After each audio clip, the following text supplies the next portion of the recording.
बाबाजी और हुजूर जी की प्यारी संगत जी, राधा स्वामी जी, स्वागत है आपका हमारे चैनल भजन मार्गम में। संगत जी, जब सारा संसार नींद में डूबा होता है तब कुछ आत्माएं जाग रही होती हैं और उन्हीं पवित्र क्षणों में गुरु का आशीष उतरता है। संगत जी, क्या आपने कभी अनुभव किया है कि रात्रि के तीसरे पहर यानी ब्रह्मा मुहूर्त में कोई अलौकिक उपस्थिति आपके आसपास है? मन अकारण शांत हो जाता है, आंखें भींचे हुए बंद नहीं रहती बल्कि अपने आप खुल जाती हैं और एक अजीब सी खिंचाव होती है ध्यान की ओर। संत महात्माओं ने इसे संयोग नहीं, गुरु कृपा कहा है। कहते हैं, जब शिष्य अंतर्मुखी होने लगता है, जब उसकी भक्ति गहरी हो जाती है, तब सद्गुरु रात्रि के तीसरे पहर उसके पास आते हैं, कभी स्वप्न में, कभी ध्यान में, तो कभी केवल एक अदृश्य स्पर्श बनकर। यह कोई कल्पना नहीं, यह उस रहस्यमयी आत्मिक संसार की सच्चाई है जिसे साधक अपने भजन सुमिरन और तप से अनुभव करता है। संगत जी, यह वीडियो बहुत ही दिल से बनाई गई है, खास तौर पर उन सत्संगियों के लिए जो नाम सुमिरन तो कर रहे हैं लेकिन अभी तक रात्रि के तीसरे पहर भजन बंदगी की शुरुआत नहीं कर पाए हैं। यह समय यूं ही नहीं विशेष कहलाता, इसमें छुपा है गुरु कृपा का एक अनमोल रहस्य। इसलिए निवेदन है कि इस वीडियो को अंत तक अवश्य सुनें। आज हमने इसमें कई ऐसे गहरे अनुभव साझा किए हैं जो बताते हैं कि रात्रि के तीसरे पहर में भजन क्यों प्रभावशाली होता है, गुरु की उपस्थिति के क्या संकेत होते हैं और कैसे इस दुर्लभ समय को पहचानकर आत्मिक लाभ उठाया जा सकता है। यह सिर्फ जानकारी नहीं, एक निमंत्रण है अपने भीतर झांकने का और गुरु से मिलने का। और संगत जी, आपसे हाथ जोड़कर एक छोटी सी विनती है, अगर आप हमारे चैनल भजन मार्गम पर पहली बार पधारे हैं तो कृपया सब्सक्राइब जरूर कर लीजिए ताकि बाबाजी की शिक्षाएं, अनुभव और सत्संग की आप तक निरंतर पहुंचती रहे। ये मार्ग आपका है और हम सब मिलकर इसमें एक दूसरे के सहयात्री हैं। संगत जी, नाम भक्ति के लिए रात्रि का तीसरा पहर, जिसे हम ब्रह्मा मुहूर्त भी कहते हैं, आध्यात्मिक दृष्टि से सबसे उत्तम और शक्तिशाली समय माना गया है। यह वह दिव्य समय होता है जब सारी प्रकृति शांति में होती है, वातावरण एकदम निर्मल होता है और आत्मा जो दिन भर संसार की गतिविधियों में उलझी रहती है वह सबसे अधिक सजग और ग्रहणशील होती है। सूरज निकलने से ठीक 3 घंटे पहले यह काल आरंभ हो जाता है, लगभग 3 बजे से लेकर सूर्योदय तक। यही वह शुभ काल होता है जिसमें नाम की कमाई सबसे गहरी होती है और साधक को अंतर में गहराई तक उतरने का अवसर मिलता है।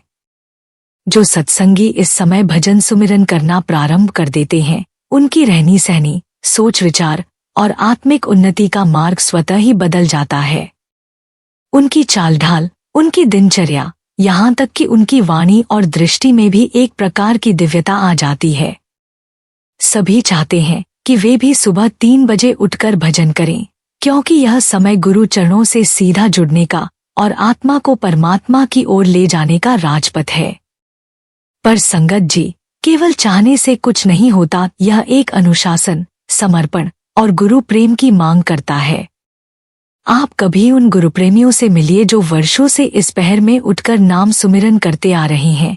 वे बड़े सहज भाव से कहते हैं कि पौ फटने से पहले ही गुरु के दर्शन हो जाते हैं। इसका अर्थ है कि वे रात के तीसरे पहर में ही ध्यान, सुमिरन और आत्मिक मिलन की अवस्था को प्राप्त कर लेते हैं।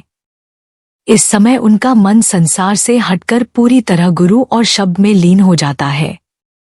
यह अवस्था किसी चमत्कार से नहीं बल्कि लगातार साधना, सेवा और गुरु चरणों से सच्चे प्रेम से प्राप्त होती है। जो साधक इस अमूल्य समय को पहचानकर उसका उपयोग करते हैं, वे जीवन की गहराइयों को समझते हैं और धीरे धीरे उनका हृदय भी गुरु कृपा के रस में डूबने लगता है। यह काल केवल शरीर की नींद से जागने का नहीं, आत्मा की जागृति का समय है। और जब आत्मा जागती है तब संसार की सारी मोहमाया उसकी आंखों से उतरने लगती है और केवल एक प्रकाश गुरु का, नाम का, प्रेम का उसके जीवन में रह जाता है।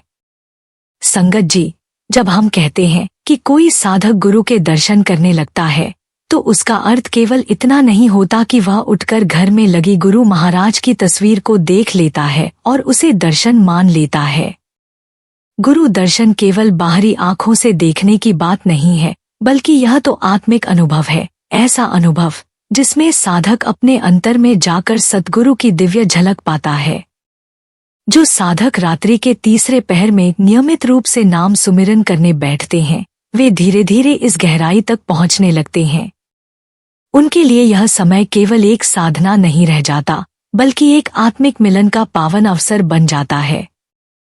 जब कोई प्रेमी अंतर्मुखी होकर 2-3 घंटे लगातार भजन में बैठता है, तो कभी कभी ऐसा होता है कि उसकी आंखें बंद हैं, लेकिन अंतर की आंखें खुल जाती हैं और उसी में गुरु का स्वरूप, उनकी मुस्कान, उनकी उपस्थिति अनुभव होने लगती है।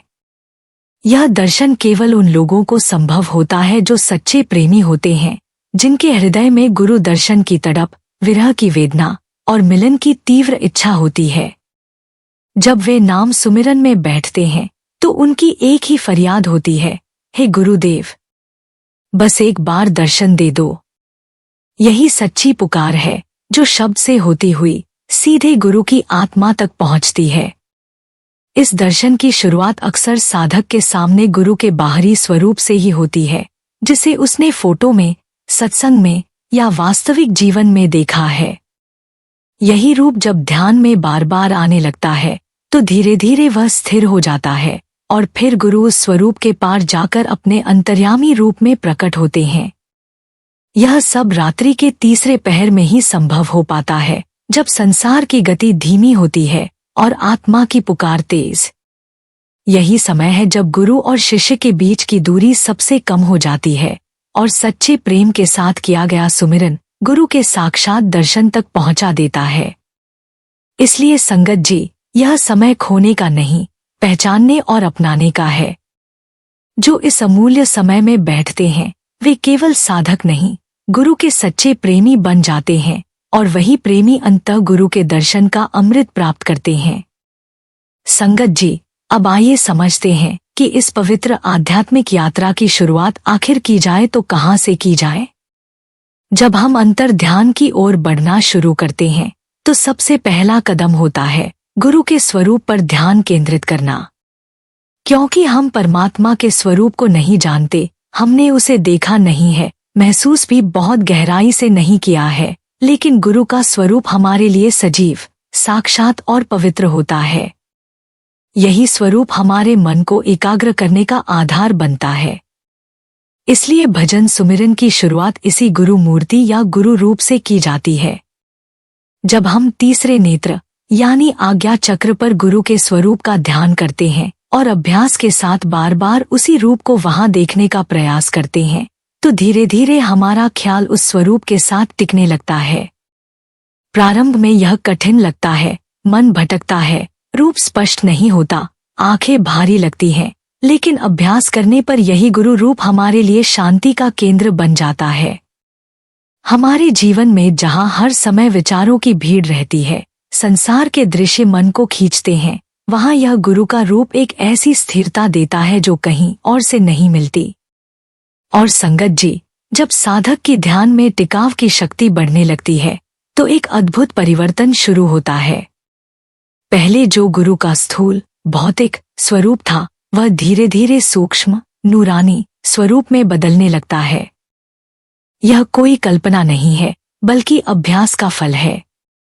धीरे धीरे वह मूर्त रूप, जो हमने कभी बाहर फोटो में देखा था, वह अंतर में नष्ट नहीं, रूपांतरित हो जाता है। वह रूप गायब नहीं होता, बल्कि वह अपने मूल, दिव्य, प्रकाशमयी स्वरूप में प्रकट होता है, जो शब्द से भी परे है और जिसे केवल भीतर से अनुभूत किया जा सकता है। शुरुआत में इसमें कठिनाई आती है, कोई असामान्य बात नहीं, हर सच्चा साधक इसी राह से गुजरता है।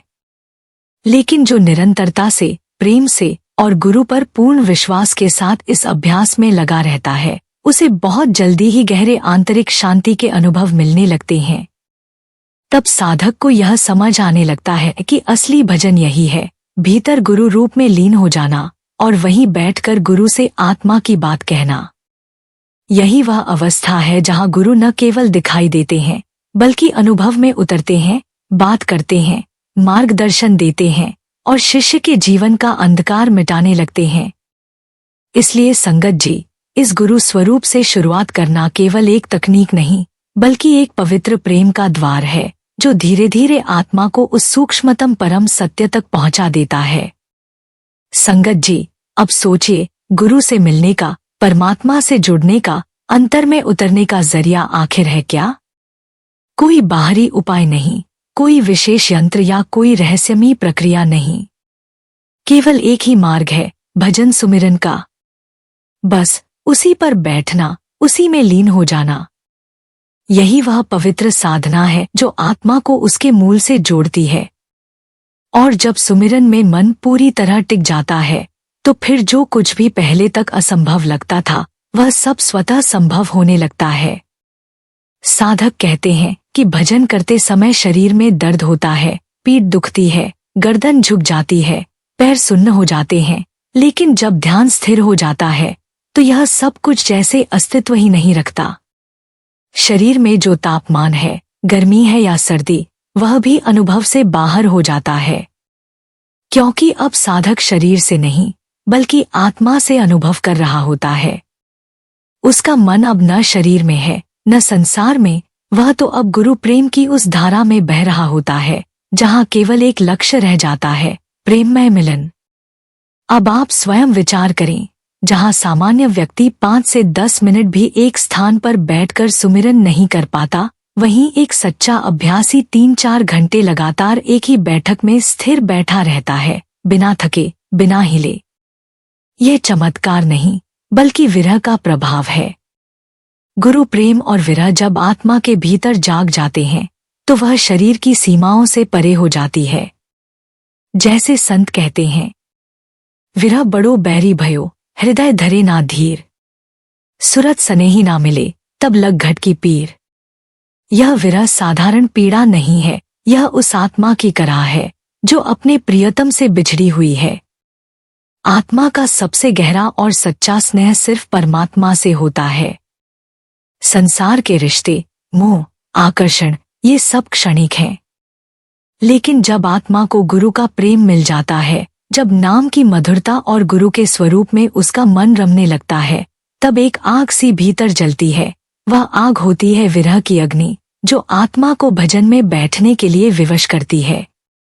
अब वह भजन साधक नहीं करता, बल्कि भजन उसे खींचता है। वह एक आंतरिक तड़प से जागता है, उसे चैन नहीं आता जब तक वह नाम में लीन न हो जाए, जब तक वह गुरु के दर्शनों की भीख न मांग ले। संगत जी, यही अवस्था वह है जहाँ से आत्मा की असली उड़ान शुरू होती है, जहाँ शरीर का बोध मिट जाता है और केवल एक ही इच्छा शेष रह जाती है, गुरु से मिलन। यही वो प्रेम है जो आत्मा को भीतर के सत्य से जोड़ देता है, और उसी प्रेम में मिलते हैं गुरु, वही प्रेम बन जाता है सच्चा भजन। संगत जी, यही तो इस सत्संग का मूल संदेश है। वह कौन सी शक्ति है जो किसी को सुबह 6 या 7 बजे उठने भी नहीं देती, और वही शक्ति जब विरह में बदलती है तो वही व्यक्ति रात्रि के तीसरे पहर, ब्रह्मा मुहूर्त में खुद बखुद उठकर भजन सुमिरन में बैठ जाता है। फर्क बस विरह का है, फर्क बस गुरु प्रेम का है। एक साधारण व्यक्ति के लिए सुबह उठना एक भारी बोझ है, लेकिन जिस आत्मा को गुरु से सच्चा प्रेम हो जाता है, जिसकी अंतरात्मा में विरह की आग जल रही होती है, उसके लिए यह समय अमूल्य खजाना बन जाता है। ऐसा प्रेमी तब तक शांत नहीं बैठ सकता जब तक कि उसे गुरु के अंतर दर्शन न हो जाए। यहाँ दर्शन का अर्थ केवल बाहरी आंखों से नहीं है, ये दर्शन उस भीतर की आंख से होते हैं, जहाँ गुरु का प्रकाशमय स्वरूप प्रकट होता है। और उस दर्शन के लिए क्या करना पड़ता है? केवल एक स्थान पर बैठ जाना, अपनी सूरत को आज्ञा चक्र पर टिकाना और पूरी श्रद्धा से रात्रि के तीसरे पहर में भजन में लीन हो जाना। यही वो समय है संगत जी, जब काल की शक्ति भी हमें नहीं छू पाती। यह ब्रह्मा मुहूर्त है, एक ऐसा पावन काल जिसे ऋषियों, मुनियों, संतों और सिद्धों ने भक्ति के लिए सबसे उत्तम माना है। इस समय जब सारी दुनिया सो रही होती है, तब आत्मा और परमात्मा के बीच का रास्ता खुला होता है। यह वह बेला है जब अंतर आकाश में शांति होती है और आत्मा की पुकार सबसे तेज सुनाई देती है। लेकिन अफसोस की बात है कि हम इस अमूल्य समय को भी नींद में गवा देते हैं। हम सोचते हैं कल करेंगे, फिर किसी दिन उठेंगे, लेकिन संगत जी, एक बात याद रखिए, यह एक बार जो समय चला गया वह दोबारा लौट कर नहीं आता। हर दिन के साथ एक अमूल्य अवसर भी बीत जाता है। हम सब जानते हैं कि यह समय कितना पावन है, कितना दुर्लभ है, फिर भी हम इसकी कदर नहीं करते। इसलिए आज इस सत्संग को सुनकर एक छोटा सा निर्णय लीजिए कि अब से नहीं गवाएंगे इस तीसरे पहर को, अब से इस विरह को जगाएंगे, गुरु दर्शन की लालसा को भीतर पनपने देंगे। और जब यह तड़प सच्ची हो जाती है तो न समय की बाधा रहती है, न शरीर की, बस एक ही मार्ग बचता है, नाम, सुमिरन और गुरु का प्रेम। संगत जी, यही तो बात गहराई से समझाने की कोशिश की जा रही है कि जैसे जैसे हमारा ध्यान गुरु के स्थूल स्वरूप पर टिकता चला जाता है और जैसे जैसे सुमिरन में लगातारता और प्रेम आता है, वैसे वैसे गुरु का वही बाहरी रूप जो हमने फोटो या स्मृति में देखा था, धीरे धीरे अंतर में बदलने लगता है। वह रूप जैसे ही स्थिर होता है, वैसे ही एक अवस्था आती है जहां वह स्वरूप गायब नहीं होता बल्कि रूपांतरित होता है और सामने प्रकट होता है गुरु का सूक्ष्म, नूरानी, दिव्य स्वरूप, जिसे देखकर आत्मा गहरे आनंद में डूब जाती है। उस समय साधक को यह भी पता नहीं चलता कि उसका शरीर कहाँ है, उसमें कोई दर्द है या नहीं, कोई असुविधा है या नहीं। शरीर की चेतना जैसे विलीन हो जाती है। न मन में कोई इच्छा शेष रहती है, न किसी विषय की कामना, न कोई आसक्ति, न कोई बेचैनी। मन और आत्मा जो दिन भर संसार की दौड़ में उलझे रहते हैं, अब जैसे एक हो जाते हैं और शांतिपूर्वक गहराई से गुरु के उस सूक्ष्म स्वरूप के दर्शन करते रहते हैं। यह दर्शन कोई एक क्षण का नहीं होता संगत जी, यह तो चलता रहता है तब तक जब तक कि सूरज निकल न जाए, जब तक अमृतवेला समाप्त न हो जाए। आत्मा सुमिरन करती रहती है, मन उसमें डूबा रहता है और अंतर में गुरु का नूर लहराता रहता है। यह अवस्था कोई कल्पना नहीं, यह उस सच्चे अभ्यास और सच्चे प्रेम का फल है जो निरंतरता से, श्रद्धा से किया जाता है। यही तो है असली भजन की स्थिति, जब आत्मा और मन दोनों साथ बैठकर गुरु का रसपान कर रहे हों, कोई बोल न हो, कोई विचार न हो, केवल एक मौन प्रेम और एक सतत दर्शन हो रहा हो। यह वही अवस्था है जो संतों ने भीतर का मिलन कहा है, और यह मिलन तभी संभव होता है जब हम स्थूल से सूक्ष्म की यात्रा करें और गुरु के प्रेम में पूर्ण समर्पण के साथ सुमिरन करें। तो संगत जी, आइए इस मार्ग पर चलें, इस दर्शन की तड़प जगाएं और उस अवस्था को पाए जहां सिर्फ गुरु हैं और हम नहीं। संगत जी, जो साधक अपने अंतर में जाकर गुरु के सूक्ष्म स्वरूप के दर्शन करते हैं, सच मानिए वो अत्यंत बड़भागी होते हैं। ये कोई सामान्य अनुभव नहीं, बल्कि गुरु कृपा का चरम होता है।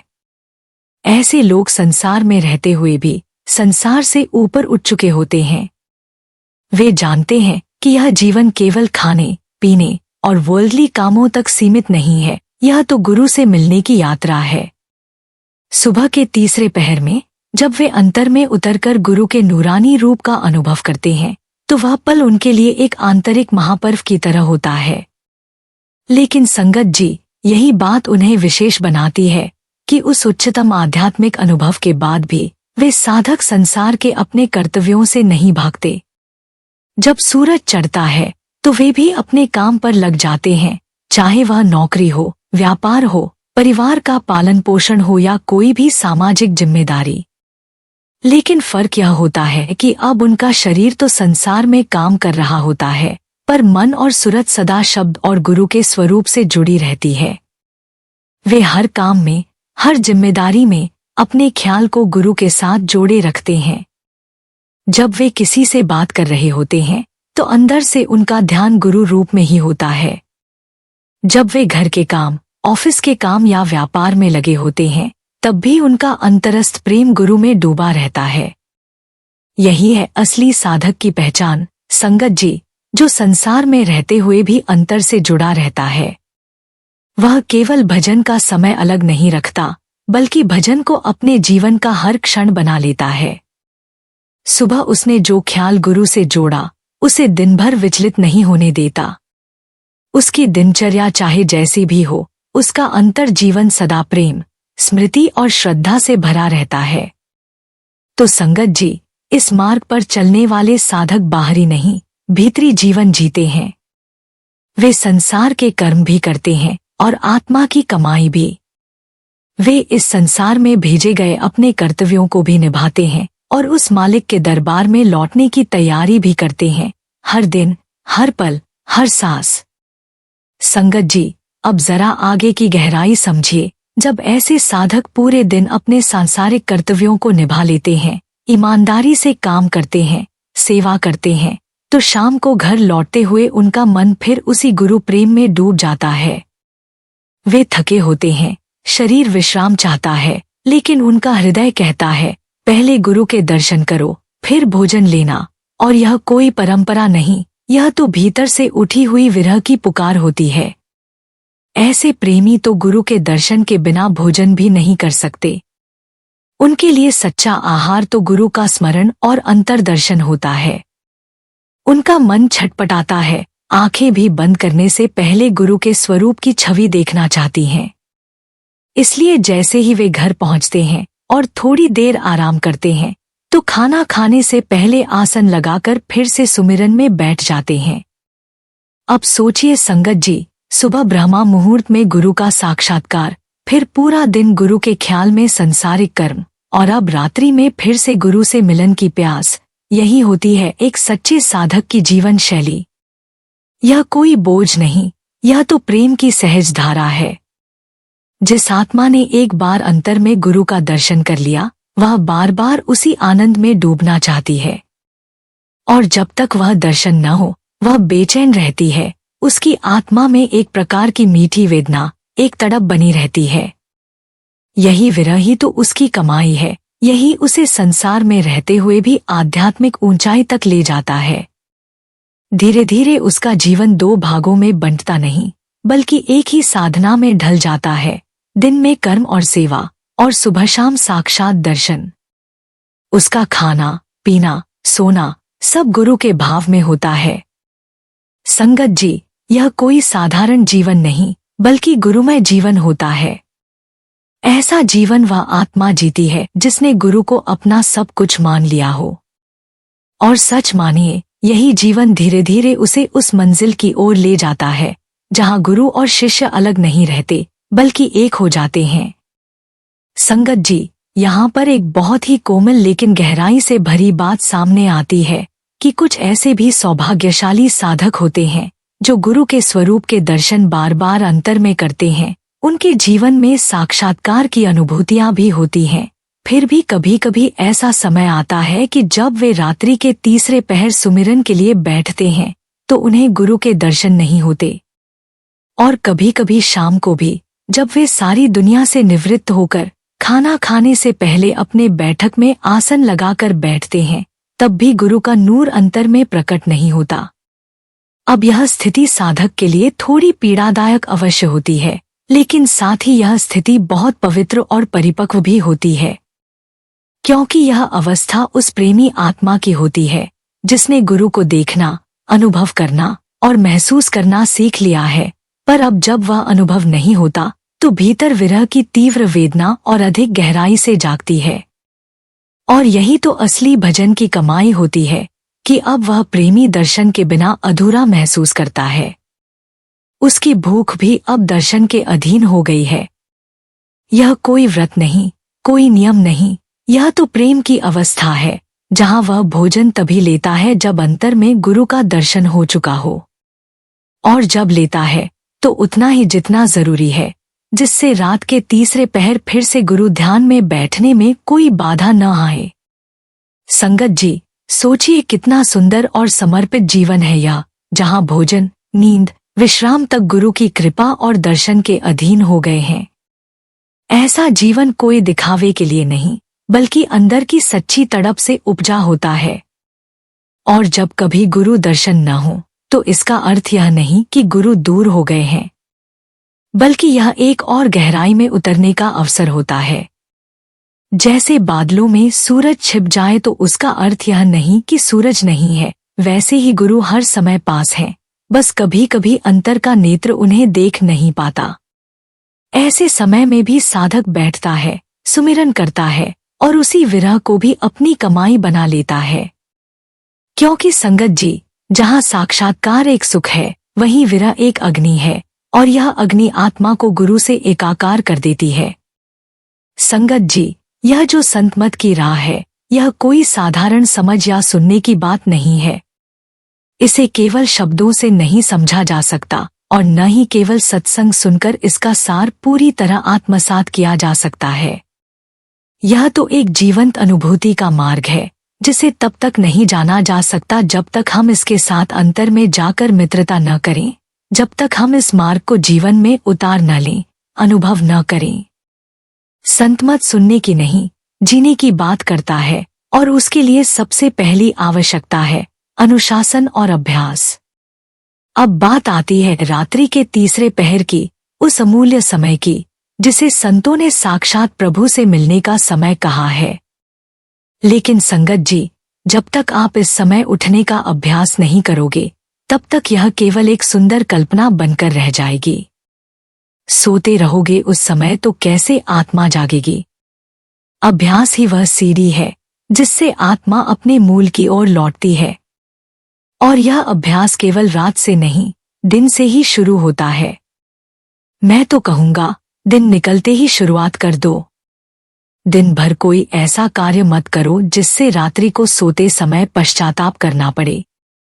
ऐसा कोई भी कार्य मत करो जो किसी का दिल दुखाए, किसी की आत्मा को चोट दे।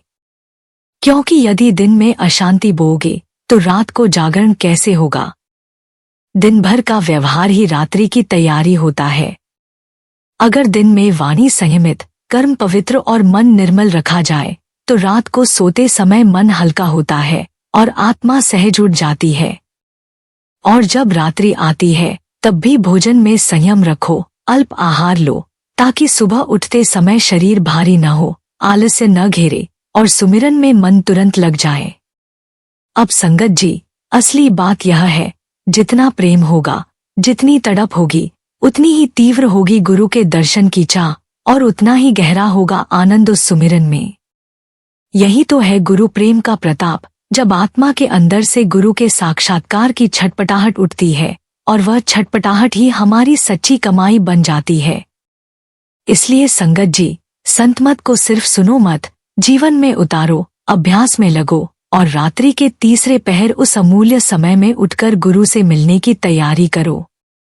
क्योंकि जब यह प्रेम सच्चा होगा तो गुरु भी देर नहीं करते, वो दर्शन देकर आत्मा को वह आनंद देते हैं जिसे शब्दों में कह पाना असंभव है।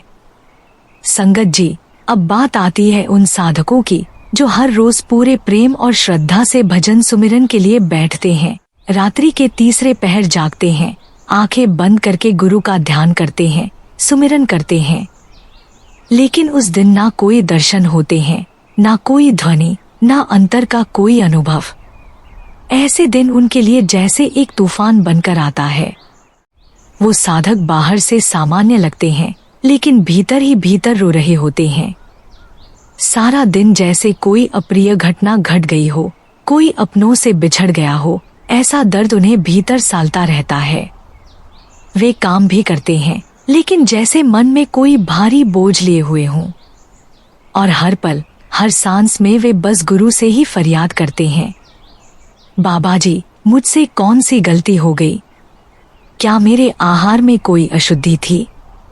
क्या कोई बात व्यवहार में चूक हो गई? कहीं ऐसा तो नहीं कि किसी का दिल दुखा बैठा?